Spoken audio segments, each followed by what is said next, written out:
Hey, how's it going? It's Brad with Guernsey Consulting. We recently talked about comprehensive credit analysis and why that matters. So if you are a business owner, a small business owner, or just someone that works in credit and collections, receivables, these are going to be some good tips that are going to help you and your team out or your business out to make sure you are eliminating and reducing financial risk wherever you can for your business. So one of the first things we talked about in this newsletter covered on the onboarding process, basically gathering information. So a few key things that, if it's me, what I would want to gather would be the customer's financials. You want to get trade and bank references.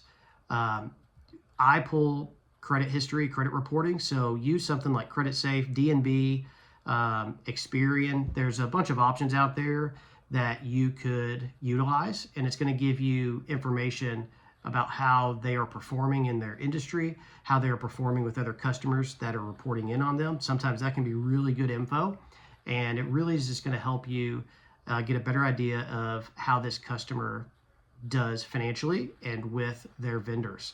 So you don't want to be extending credit to someone that is not financially healthy, as I call it, or someone that really takes advantage of their vendors and pushes them to the limit, or just doesn't plan on paying at all. They may receive a goods or service and then they're just going to wait and take it through a legal process to actually pay you. That happens. So vetting up front is really important.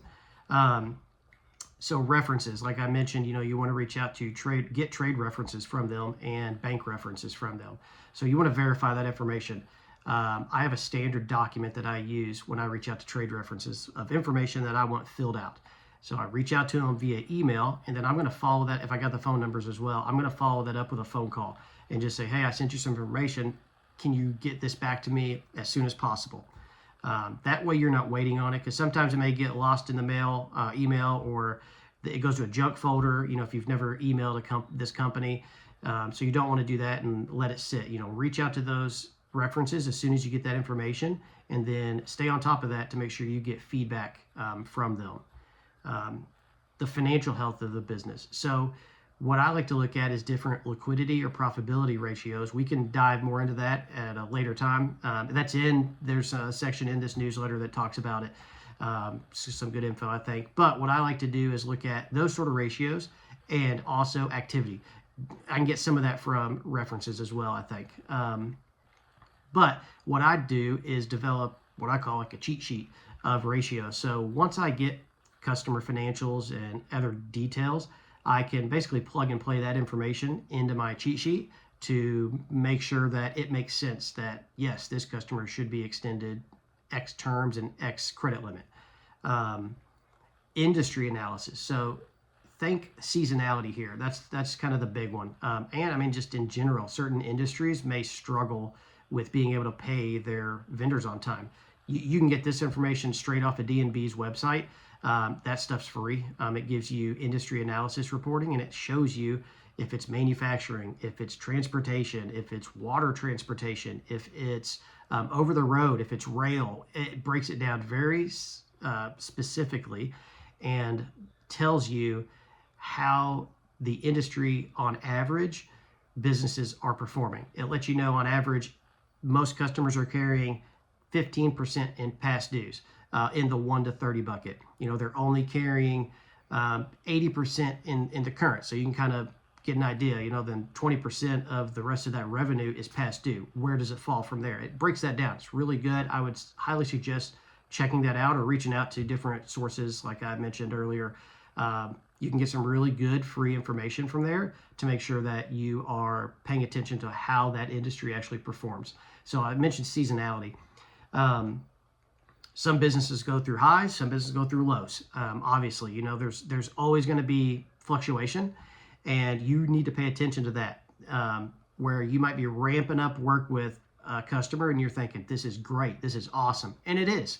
But you want to make sure that it's at a time where they are also going to be able to foot the bill back to you.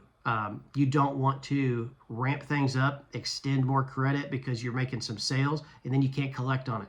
So you still have to collect that at terms. Just because they want to ramp things up, you need to make sure you've done the analysis to make sure that they're still going to be able to pay you. That's huge. seen it happen in the past.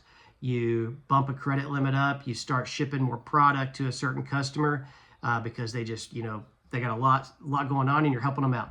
And then you carry that receivables for 30, 60, or 90 days after it's due because they actually can't pay you on time, or pay you because they aren't collecting enough on the other end. So pay attention to that.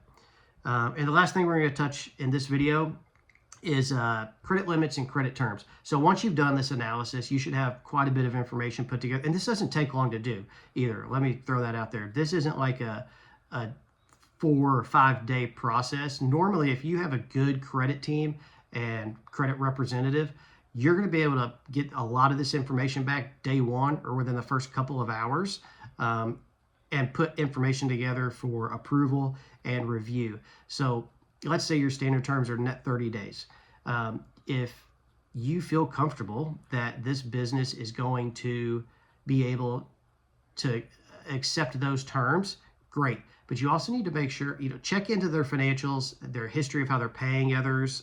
You can find that information through references, through D&B, Credit Safe. You don't want to be giving terms to a customer that is a financial risk. So I highly suggest you need to have a detailed process.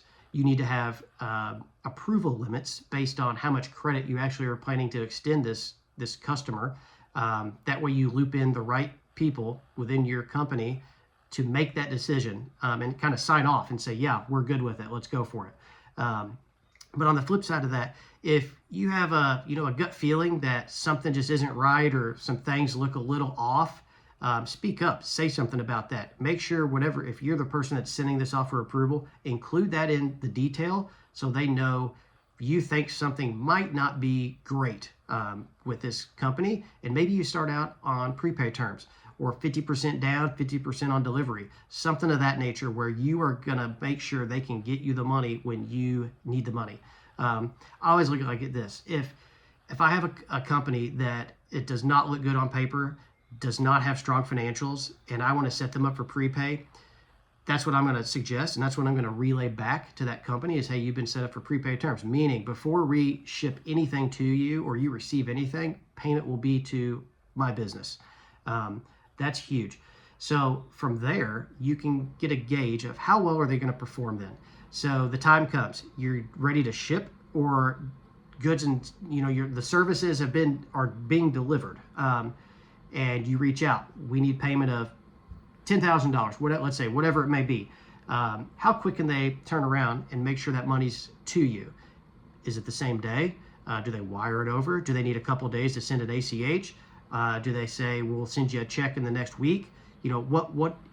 How do they respond to that? So I look at it as if they do this timely and they start out on prepay and you send them an invoice, like this is what you owe, and they turn around and they send that back to you in the same week. That's good. That's a great sign. So maybe a month, 3 months, 6 months down the road, you can explore giving them terms with your business. But make sure that they also have the cash flow to work with you going forward at that rate. You don't want to let them prepay 1 or 2 times and say, yeah, let's go for it. They prepaid us, they did well. Well, they may have only had X amount of cash, and then the next thing you extend terms and they're like, well, I can't pay you yet because I don't have money. That's what we want to avoid here. So that's why I think that really diving into credit analysis, having the right policies or procedures in place, it's really big, especially if you're a smaller business that you probably really rely on cash flow. You can't have your receivables tied up for 10, 20, 30 days after they are due. Let's work together if you want and develop some of these things. I can really help you out. I would love to help you out and show you what's worked for me over the last 10, 15 years on how I've been able to reduce and eliminate bad debt and financial risk, and also make sure that my clients are paid on time. Thanks.